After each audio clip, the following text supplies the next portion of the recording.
Bakı səhəri dindarların etirazı ilə açıb. Sovetski deyilən ərazidə ötən əsrin əvvəllərində tikilən Hacı Cavad məscidi söküntü planına düşüb. 12 apreldə məscidi sökməyə gələnlər dindarların etirazı ilə qarşılaşıb. Sakinlər 7 nəfərin saxlanıldığını, daha sonra azad olunduqlarını deyib.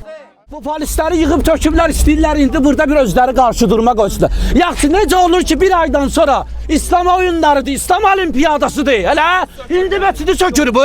Buna nə qoyaq onda bəs bu? Burada Allahın bir evidir. Mən həccə gedə bilmirəm ibadət eləməyə. Amma bura mənim vətənimdir. Mən burada yaşayıb böyümüşəm. Mən Sovetskidə yaşayıb böyümüşəm. Özüm də buranı çox sevən bir insanam. Dəfələrlə mən burada olmuşam. Mən burada ibadət eləmişəm. Mən bu torpağımı, mən bu divarımı heç kimə vermərəm. Köhnə də olsa mənə qəbuldur. Səhər saat tezdən gəlmişik, sübh namazlarımızı qılmışıq, məscidə yığışmışıq. Sonra gəlib bəlkə məscid boşaldın, yarım saat ərzində məscid dağılacaq, yəni söküləcək. Yəni bu cür qərarı veriblər. Biz də onlardan sadəcə olaraq bir vətəndaş kimi, bir xalq kimi hər şeyin sivil yolla həll olunmasını istəyirik. Deyir ki, siz məhkəmənin qərarını gətirin, göstərin ki, nəyə əsasən bu məscid sökülməlidir.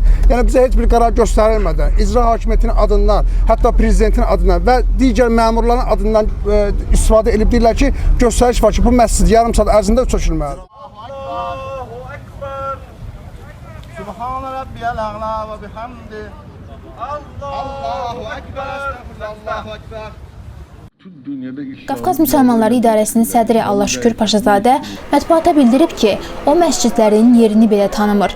Sovetskidə söküntüsü nəzərdə tutan məscidlər Qafqaz Müsəlmanları İdarəsində qeydiyyatdan keçməyib. Şeyx bildirib ki, o məscidlərin söküntüsünün tərəfdarı deyil və fikrini aidiyyatı qurumlara da çatdırıb. Ayaq saqqal, dağılışaq. Hadisə yerinə gələn Yasamal rayon polis idarəsinin rəisi İsfəndiyar Mehbaliyev məscidin sökülməyəcəyini bildirib. Söküntü deyərlər yoxdur, ancaq başlayarlar sökülməyə. Mən sizə deyirəm ki, sökün. Mədəniyyət və Turizm Nazirliyinin İctimai Əlaqələr sektorunun rəhbəri Vüqar Şıxməmmədov bildirib ki, Hacı Cavad məscidi 2016-cı ildə tarixi abidələr siyahısından çıxarılıb.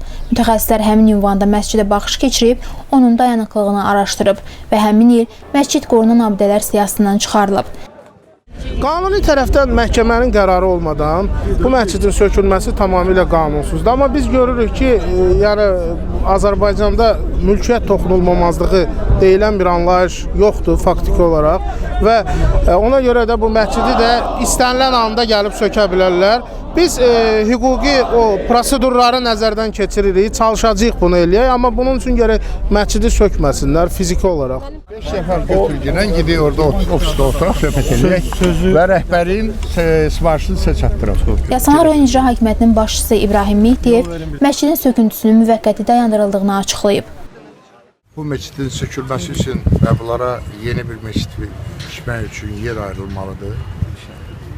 Ona görə mən məsləhət gördüm icmanın üzvlərinə ki, siz müraciət eləyin.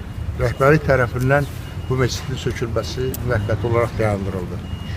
Amma eyni zamanda bunlara məscid tikmək üçün yer ayrılmalıdır ki, yeni məscid tikilsin və bunun əvəz olunsun. Sovetski ərazisi nəzərdə tutulur? Xeyr, ərazi nəzərdə tutulma haqqında mən heç deyə bilmərəm. Ona görə yer ayrıcını Bakı şəhər icra hakimiyyəti verməlidir.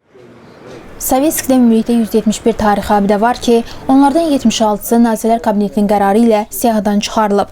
11 apreldə gecə saatlarında Sovetskidə 1902-ci ildə inşa edilmiş Hacı Əbdürrəhim bəy Qulubəyov məscidi sökülüb.